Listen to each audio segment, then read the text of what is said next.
school athletes, I don't know if it's the best, but it's a good one. It's important. Make sure they're doing the main movements right and all the movements right. I hate seeing shitty lifting technique online for the sake of being fucking hype and getting 3 plates on a kid's back or whatever, and the squat looks like absolute shit. And don't fucking tell me he's an athlete. He doesn't need to. I'm not even talking about depth. I'm talking about just fucking poop. Like, looks like his back's about to break, knees are caving in, all this other stuff.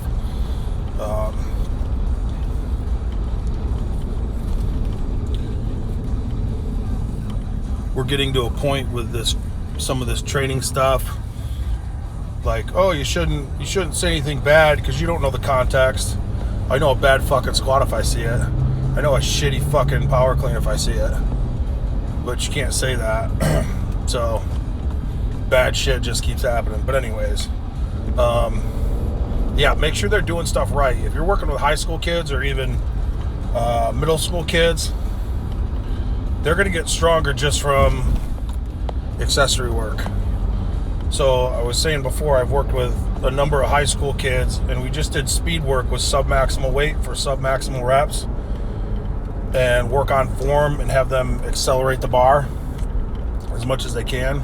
So they get some practice at the main movement. They get a training effect because they're pushing on the bar hard. And then they're going to get stronger from their accessory work. So you can, like a high school kid who hasn't trained, or a kid coming back from break or whatever, a kid who's in season, they're going to make progress just from that and their accessory work. It will help make them stronger. So don't be in a hurry to get a bunch of weight on a kid if they're not technically ready. I think that's the biggest thing. And I get, kids are getting stronger and they're wanting to push weight and stuff, which I'm an advocate of, definitely, but make sure it looks right first. Don't, if it's looking like shit, don't let them go up. Wendler has his kids strong as fuck using sub-maximal weights. So there's lots of things you can do without kicking the shit out of people. Make sure it looks right. Because in the end, it makes you look bad if your kids look like shit. The kids are going to get fucked up eventually. You can say, well, it doesn't hurt his knees when he squats like that. Yet, give it a couple years. Give it a couple, because I've seen this in college. I'll get kids who say, oh, I can't squat. I can't even squat because it hurts my knees or it hurts my back. And then you say, oh, let's try this. And within a fucking week, they can squat. They were just squatting wrong and shittily. How's that for a word? So, biggest thing I think for high school, or fucking anybody really, make sure you're lifting right. That's why I like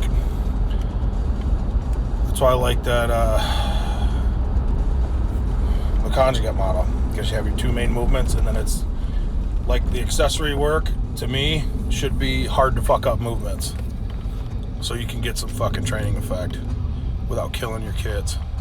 So make sure they look right, and then start putting weight on them. Max effort box squat. Do you lean towards pause on the box or touch and go? Pause on the box. Why? It makes it easier to recover from.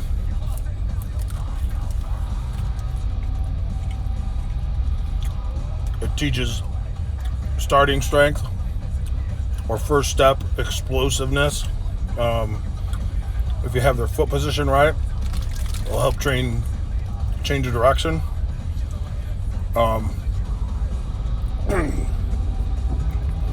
The athletes are good at drawing on their stretch reflex because they've been running and jumping their whole lives. So if we take that out a little bit and make them pause, not that it completely kills the stretch reflex, but it's a different type of contraction.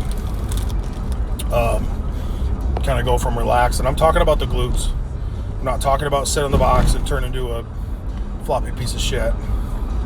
Your glutes have to go from relaxed to on very quickly. And that's sports. That's the same type of contraction you see in sports.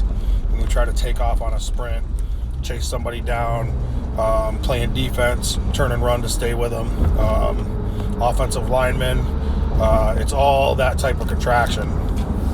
Static or relaxed to dynamic. In a free squat, you don't get that relaxation of the muscle because the tension's always on the glutes and hamstrings. So people want to talk about sport specific and how the box squat is non-sport specific. They're fucking wrong. It is sport specific. So pause on the box, please make your kids pause on the box. At one point I said I would have put some more sprints in my programming, and I was talking more so off season with this, just like short sprints, maybe in place of box squats and before we train in the weight room. So like maybe some 10s or 15s or from various start positions. My thought process was more out of season, because I feel like in season they're getting plenty of acceleration work with their sport, whereas out of season they probably wouldn't be getting as much. So if I was going to put some sprinting in before the weight room stuff, get that off of there, I would. It was primarily off season. Not that you couldn't do that in season. That's not a bad idea either.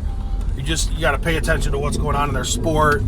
You know, is coach killing them with a bunch of 40 and 60 yard sprints after practice? You know, what's their in season conditioning look like? I guess you'd have to pay attention to. But you know, not that you couldn't do it in season. Just when I talked about it before, it was more of an in season or off season idea.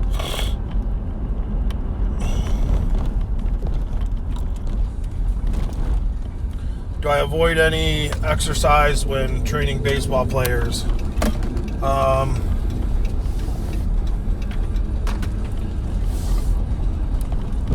Yeah, anything that bothers, anything that's going to mess them up. So not so much baseball players, not mess them up, but stuff that might make their arm feel like shit, or try to stay away from. So it's not so much just baseball players, just athlete in general.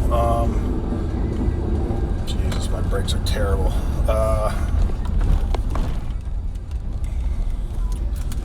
So, like, you know, I didn't do any overhead pressing with our baseball guys. Looking back, I probably could have. Probably could have done some lighter, you know, dumbbell overhead pressing and stuff. I probably stayed away from it a little more than I had to. Like, we just did none of it when we could have done some. Could have done some bamboo Bradford presses, shit like that. You don't have to completely stay away from overhead work with baseball guys, but I didn't do Olympic lifts. I didn't catch anything. That would have just been, like I said, not so much the baseball guys, just the athlete in general. Trained the baseball guys pretty similar to like volleyball players because they're kind of an overhead athlete, but I don't think there's really stuff you can't do. I think just doing shitty exercises will fuck the athlete up more. Frequency and volume recommendations for hill sprints. Twice a week.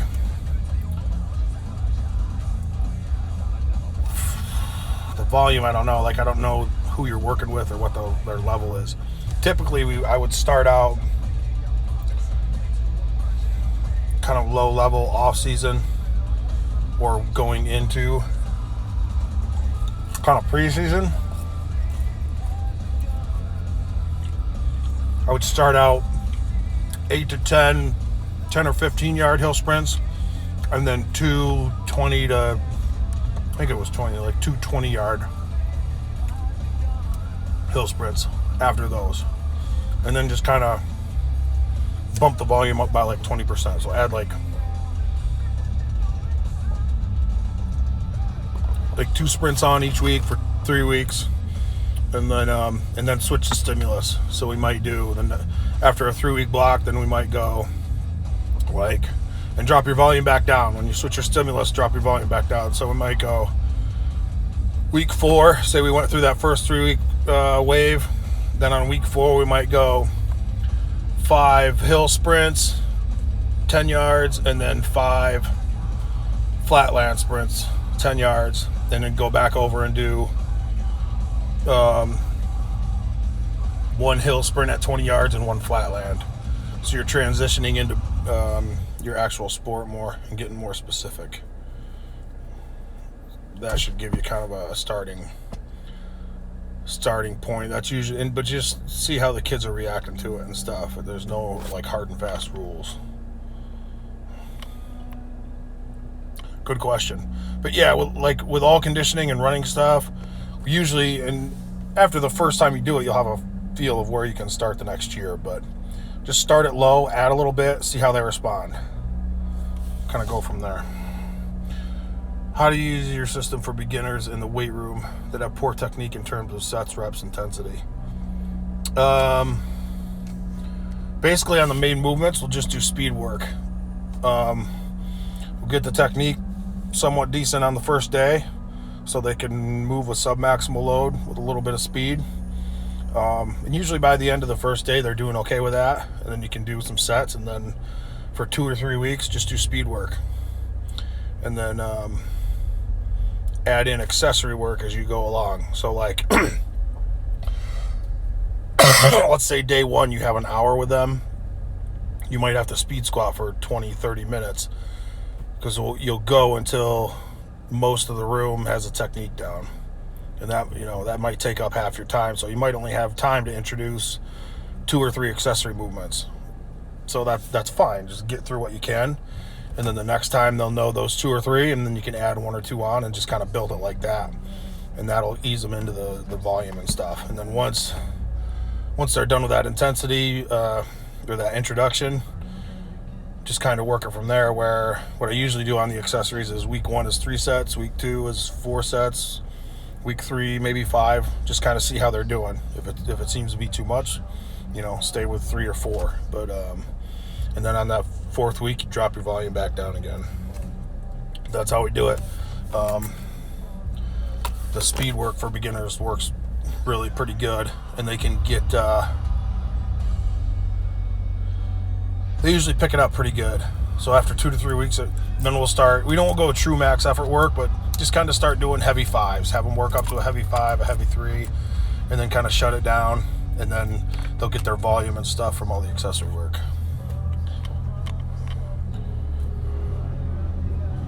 How do I address an athlete's leg imbalance? One leg stronger than the other. Typically just do some single leg work anytime. Like once a week, maybe twice a week. Maybe if it's real bad, maybe throw in a little bit of extra work on the weak leg. Nothing crazy, but maybe 3 sets of 8 pistol squat at the end of the workout, or work it into the warm-up somehow. Kind of depends where they're at and all that stuff. But if they're real bad, maybe throw in a little bit of extra work. Nothing crazy or too intense, but over time that'll build up and help bring that leg up. Maybe some extra activation movements.